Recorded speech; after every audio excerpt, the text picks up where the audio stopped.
Earlier in this chapter, I showed you how you could use the Group Selection tool to edit individual objects that are nested inside groups. In this lesson, I want to show you how to use isolation mode.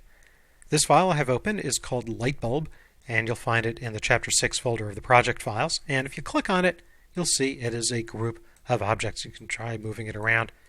And basically what we have is a black outline. We have some colored threads, some little whatever you call these, and then we have the filament in there. What I want to do is I want to take this central part, and instead of this area here being a solid color, I want to give it a gradient to show that it's really glowing.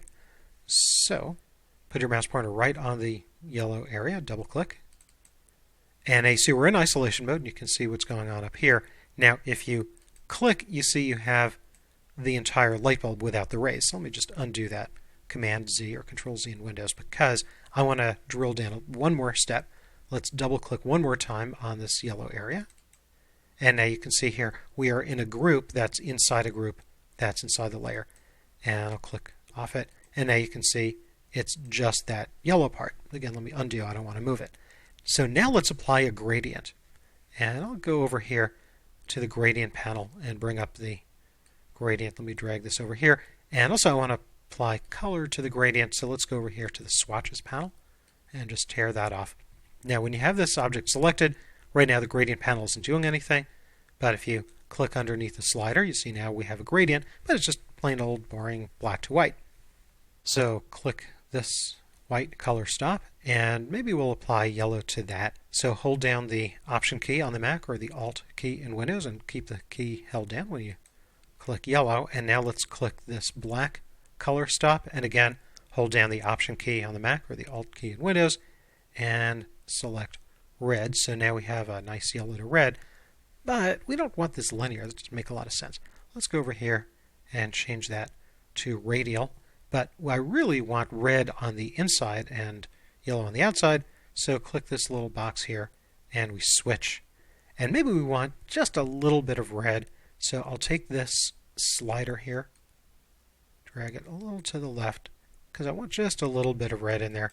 Click to deselect. Okay, I think that looks great, and it looks better, but we're still in isolation mode.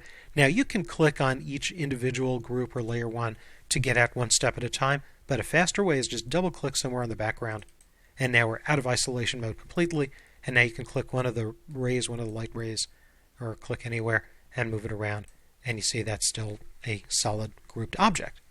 Now let's use isolation mode to apply transparency. Another file I have open here is called Grapes, and you'll also find Grapes in the Chapter 6 folder of the project files. And let me move this out of the way here. And again, you can click anywhere, drag around, and you see that all of these objects are grouped together. So what I want to do is I want to change the transparency, maybe the color of the little highlights on the grapes. Double click one of them.